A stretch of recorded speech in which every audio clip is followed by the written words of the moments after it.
Hi everyone, welcome to the Bruce Sees All research channel, Research UFOs. Remember this video that I showed you yesterday, the stationary UFO? Now we're going to see the objects you didn't see in this video.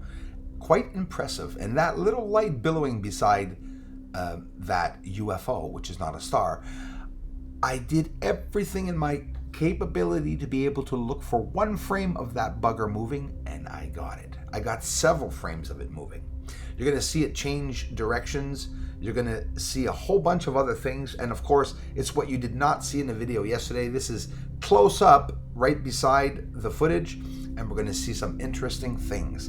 Here, the UFO, first of all, that takes the shape of a stop sign very often. I'm seeing right now, look carefully, flickering lights.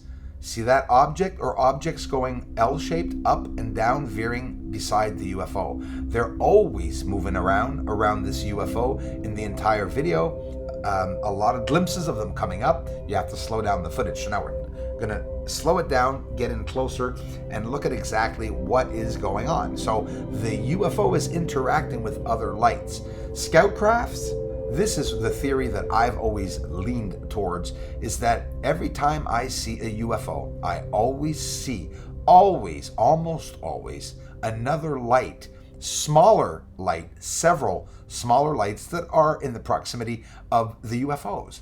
Sometimes and often, and I've shown it before, some of these objects going to and from. Do you see it now? I'm showing you left, right, left, right. Look at that object. That object is going to go outwards and come in first more towards the UFO and then go outwards, and you'll see various flashing. So analyze what I'm showing you as we go forward and backwards to see this part that I didn't show you in detail in the video of yesterday. So this is the UFO from yesterday, but now we're looking close up in the footage at what it's going to do. So let's see. It's just flashing right now. It's not moving. Is it actually going to? There it is. Not much, eh? You see a little glimpse of it. There it is, left and right as it's moving, and the UFO spiraling. Looks like shapes and forms are leaning over the edge of this UFO. But again, we see that UFO flying away from that UFO. So I wanted to share that with you. We're going to go see, ladies and gents, some browns on the surface. I'm going to show you what it looks like inside my editor. That's where I'm going to bring you. We're going to do a descending of the exposure of my video of the moon. The moon's colors that are on my moon footage, everyone basically, and I don't blame you, think that I'm just saturating the image when I really am not. The moon doesn't need any saturation. It actually would need a lot less saturation for less refraction. So you just saw this UFO. Look at it. So it's going to and from the other UFO. It's not a star that's there. And this stationary in my sky in Montreal overhead of my house. So is it worth me going outside every night to look for stuff? Yes, it is. Rain here all week, ladies and gents. That's exactly what we got here. So on the moon, the hazes, that's how it starts. You get a haze on the left and then a bright light, and the UFOs are roaming around inside the hazes on the surface of the moon. And this is not infrared, this is straight up telescope footage with the exposure descended down. So before descending the exposure down, I'm going to show you all the beautiful colors on the moon, and watch till the end, because at the end I'm going to show you straight up how I did it. I descended the exposure button, and by bringing the exposure down, I'm going to show you the amazing colors and those browns that are coming out all over the surface of the moon. I'm seeing some changes. We started documenting there. Right now, I'll be marking the dates. We'll be doing some comparison videos. Check out the moon. This is on September 28th, 2020, the recent moon that just went by. So we have no color added in any of this, and I'm going to prove it and show you at the end. Do you see browns? Look at it. Looks like an apple that was peeled and that is getting brown while you leave it on the table in the sun and when the air gets to it. And that's exactly what the moon looks like. Thanks for watching, everyone. So the moon looks very bright right now. Do you see how the white reflection on the moon is stopping us from seeing a lot of the objects? It's not impossible to see, but it's not helping us. It's not helping our eyes. White is not helping us to see the surface. And when I descend the exposure near the end of this video, you will see the difference. Here it is now, but I'm going to show you in detail by hand the difference, what it looks like. And this is what I just did now, is just descending that exposure. Look at the browns.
So that nice blue line, probably an oxygen line around the moon that we could see from Earth's geocorona that extends hundreds of thousands of kilometers past the moon itself.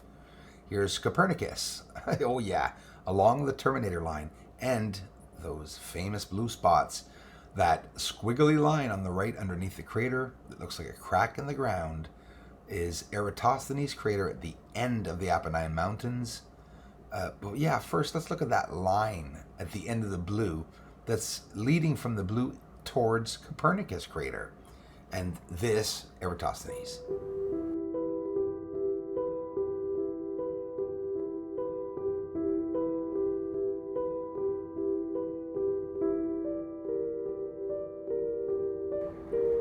There's a bright white light that is very reflective on the surface of the moon. Whether it be solely because of the sun, or because of the atmosphere, or disturbances either on the moon or between Earth and the moon, well, that brightness is what is stopping us from seeing the beautiful, crisp colors, bright, colorful surface of the moon.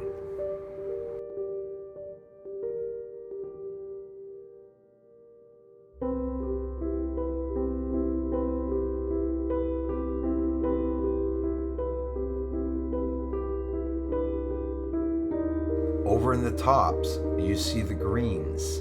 That's just under Copernicus crater, and you can see all the little craterlets on the top right there, just underneath of Copernicus crater.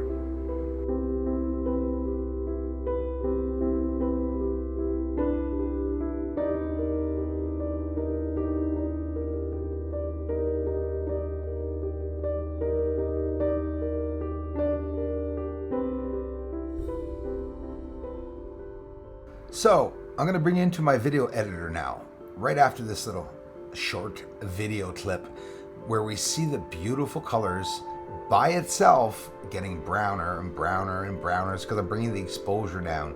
So I'm going to show you this image was so gray, okay? And you don't have to add saturation on the moon. Trust me, you won't want to, because you're going to get too much refraction and that brown's going to be red. I should even show you what it looks like saturated. It looks like crap.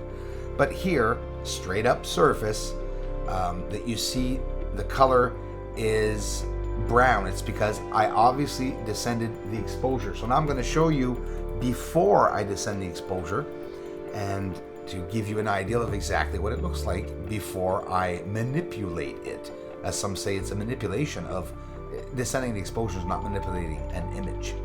So here you see it really, really, really descended. So I'm just going to bring it back up. It's straight up. Do you understand that the browns are there? Descending the exposure is not making the moon brown. It's showing us the areas that are brown a lot clearer. That's what they're doing. And you could see it. Look, it's, oh my gosh, tonight looks red. But again, I'm just descending the exposure. Look at this one, descending the exposure. Look at all the colors around Mare Serenitatis and everything. You just see it. So by basing that exposure, obviously it's a lot nicer looking at it like that than the stupid gray surface. It's ridiculous. We can't see anything with the gray surface alone. If it wasn't for my amazing community, this channel wouldn't even exist. Thanks a whole bunch, everyone. I really appreciate it.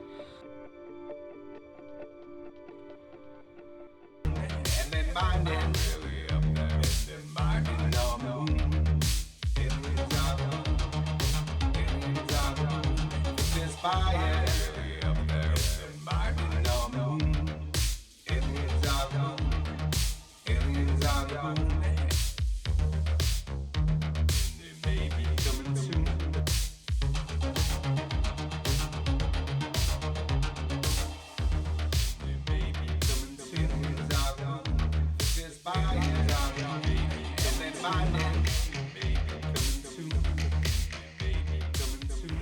This is Houston. Say again, please.